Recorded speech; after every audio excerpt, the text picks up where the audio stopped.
Now, this story will be about the time I realized that my wife had some serious mental health issues. And none of this is really to disparage someone who suffers from alcohol use disorder, but it's important to, create a study on how far down and the effects that this disease and that alcohol itself can have on someone, on relationships and their health, mental and physical health.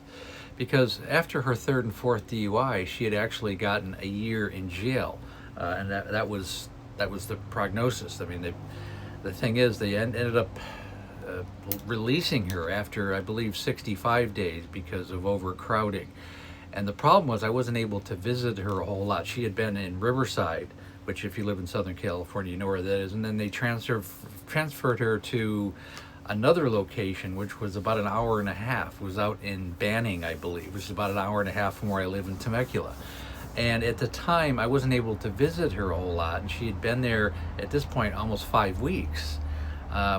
And I visited her once in Riverside and once in Banning. So the point of this is that by the time she got out, after 65 days, she was extremely um, irrational. She was very angry that no one had visited her. Obviously, I wasn't going to take my son to go visit her, and I didn't have a whole lot of time because it was my open enrollment. At that period, I was working 10, 12 hours a day, 7 days a week.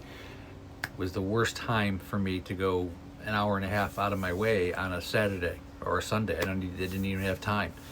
So when she got out, it was a horror show. And really, at this point in our marriage, I mean, this is probably 18 months to 2 years before she passed away, and I myself was emotionally pulling back. I mean, I really, really had had enough as a family member. I think I was hanging in there just to see if she could get through this. But immediately when she got home, somehow she got the car keys to her truck, and she disappeared. Literally, probably within an hour of coming home after I had picked her up and drove her home. She was very quiet and disappeared. And we didn't see her that night. She was gone. And the next day, I realized I called around to some friends and no one had seen her. Someone told me, I got a text from a friend of hers, said that thought they saw her at a local grocery store and then she was out in front. So I drove by there, and sure enough, she was. She was sitting at the little bistro table, and they had like, they sold coffee in front of this grocery store. But I mean, immediately getting up, I could tell she was extremely inebriated. Her head was on the table, and it was, in front of a grocery store. And she was passed out, and there was an empty wine bottle sitting in front of her, and she had a big purse, and there was two wine bottles in her purse. One was half gone, one wasn't even opened yet. And I just pulled up, and I just I sat down in front of her, and I hit her shoulder, and she just kind of looked up. I mean, she was three sheets to the wind. It was very sad. I said, "Do you remember me? Do you remember our son? What are you doing here in front of a grocery store after having been in jail for 65 days, and then you disappear on us for, and now you're completely inebriated after actually having probably the longest sobriety that I can even remember." And she didn't have anything to say. She was so inebriated. So I pulled the car up, got her in the car. Actually, a couple bystanders helped me into the car because she could hardly walk. And I got her home, threw out the wine bottles, all three of them, just threw them out, and got her in the car and took her home. This is one of these periods where as a spouse, you just feel absolutely numb inside because you realize there's nothing you can do. I mean, there's nothing you can do. You've really done everything humanly possible. And for Amanda, obviously, she was having abandonment issues because nobody came to visit her. Her family didn't come to visit her. Well, it wasn't in the cards. I mean, if you get 4 DUIs, there are responsibilities that you have to answer for. And I thought it was best, not to visit her. And honestly, I was pulling back as well. So, unfortunately, and I still to this day can't believe this, but she sobered up. It was earlier in the day when I picked her up, and by that evening, she had sobered up. And for what I don't even remember, but somehow she got the car keys again and was gone again the same day. Didn't see her for 2 days. Didn't even hear from her. I drove around in certain places. Nobody knew where she was.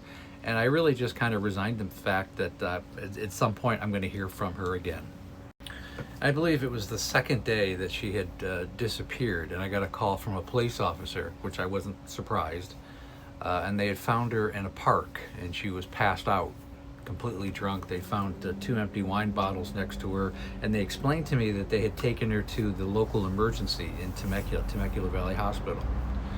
And I was like, "Is she okay?" And they say, "Yeah, she's appeared to be okay, but she seemed like she was very mentally ill. She was very belligerent and didn't understand what was going on." So I said, "Okay." So I rushed down to the emergency room to try and find out what went on there. When I got there, the nurses were looking at me like I was like a serial killer or something. I was getting a lot of really dirty looks, just filthy looks, and I just go, "What's going on?" And they said that she was belligerent, and that I had abandoned her, and that just horrible things. And I was like, "Well, what are you talking about? We've been looking for her for 2 days. She just got out of jail after 65 days.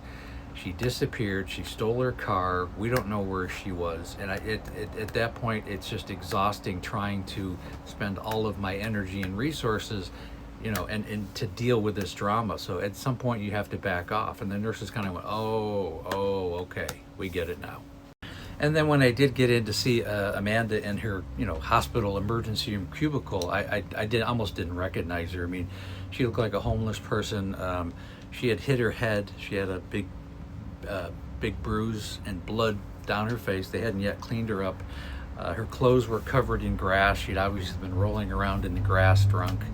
The police probably had, manhandled her just to get her into the squad car or the ambulance. I don't know. I never did find out what happened, but it was just horrible.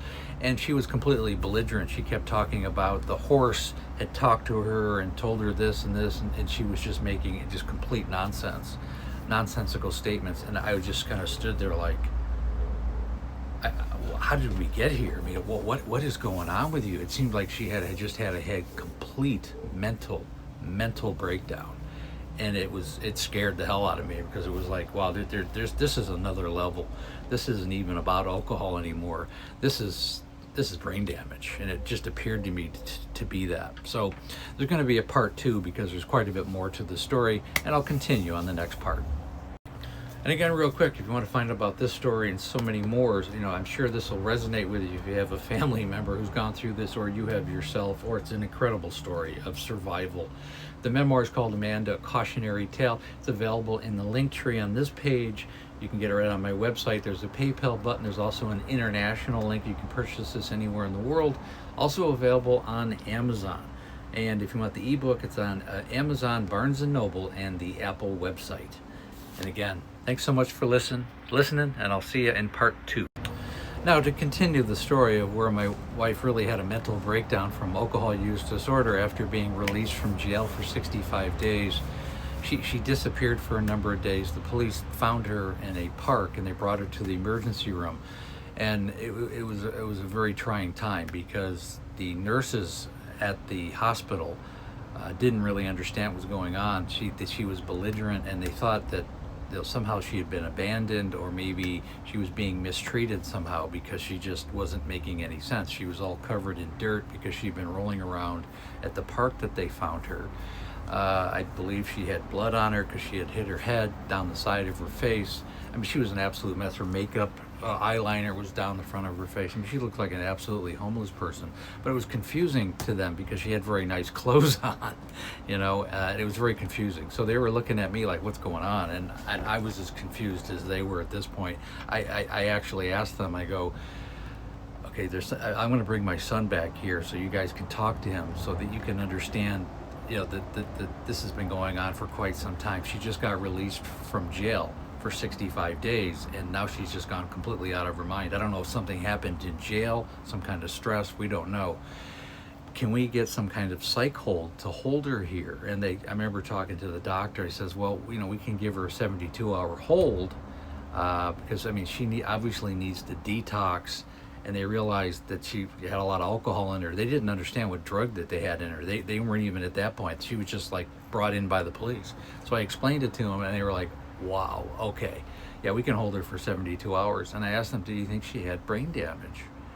And they said, well, we don't know yet. We won't know until, she sobers up and we can figure this out. So I ended up going back and to look for the car, and it was a park near a motel that was near Old Town.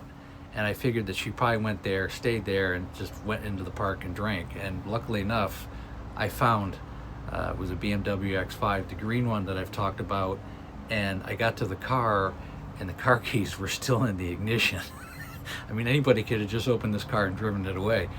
So I took the car keys, went home, and got somebody to come pick up the car, got the car home. And I think this is the period where I decided, I just took the battery out of the car, and that she's never going to drive again. And in fact, she never did drive again after this incident. This was the end of it. And this is probably, I don't know, 18, 20 months before she passed away. And I go, this cannot happen anymore. She can't drive anymore.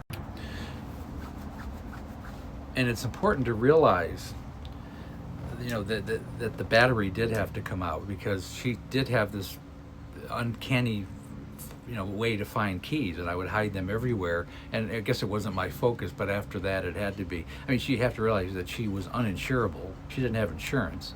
The car wasn't registered, because I wouldn't register her for her to drive around. She had a breathalyzer ignition to start the car, so you had to breathe in it. I was paying a couple $100s a month for that. It was unlicensed. She didn't have a license. Her license had been long since revoked.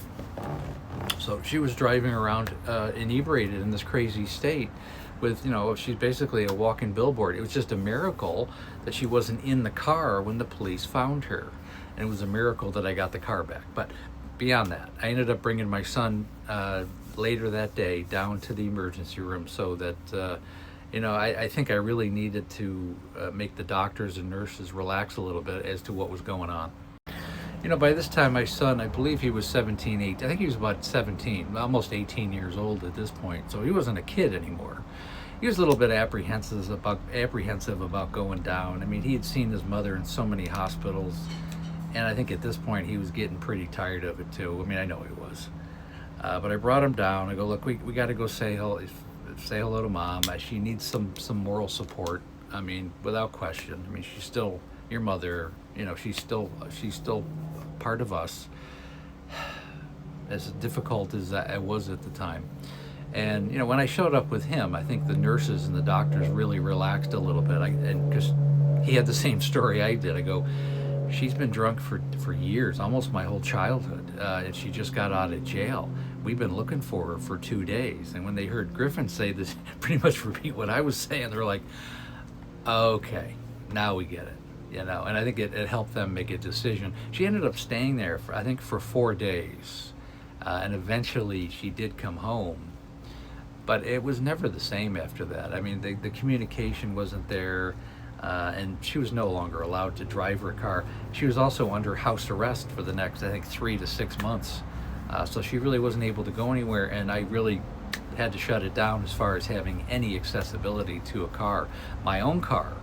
I mean, I had to, at night, I put the keys in a vault. I had a vault where I kept stuff. I mean, that's the point where I had to get to. I couldn't take my keys and put them on my nightstand, because she would get up in the middle of the night and steal the car. And if you know other stories, that had happened a number of times. It's very unfortunate, and none of this is to disparage my wife or the situation, because it's a severe mental health disability. That's essentially what it is. I call it really a disability. The person is disabled, and it's important to talk about this and to normalize talking about this. So many families need to know what to do. Where can you go? You can support that person to a certain point, and there will be a break-off. You have to take care of yourself also as a family member. It's horrible for the person. It was horrible for Amanda. I have absolutely no doubt. I'm sure she was very confused a lot of the time. And the alcohol, it obviously affected her brain greatly. And I think this is the incident that really changed myself, as far as, being on board with it. I was kind of done at this point. And I think, from there on, she kind of felt it. And I think it's just as a human being, there's only so much, only so far you can go down the road. I mean, she'd been incarcerated twice, so many DUIs, and she'd been really escalating as far as alcohol intake and how to get it, and the obsession with getting alcohol. I mean, we really had consumed her. I mean, she was really a stage 4 alcoholic at this point. It didn't make any difference who or what got in her way. She was going to find alcohol no matter what, if it harmed myself, her son, herself, her own health, her own mental health, her life.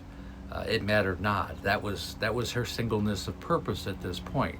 And it becomes an impossible situation for those people who are in that. If they have a son or a daughter or a spouse or a parent that's going through this, you have to create your own boundaries, and you really have to take care of yourself. And at this point, from there on, I really, my priority was my son and myself to get through this, as I didn't know which way it was going to go. And I started really creating scenarios in my head of exit strategies. If you know how the story ended, within 18 months from there, I put her into her 7th rehab in January of 2020, and she fell down a flight of stairs and spent 28 days in ICU, and unfortunately succumbed to the disease from just years and years of alcoholism.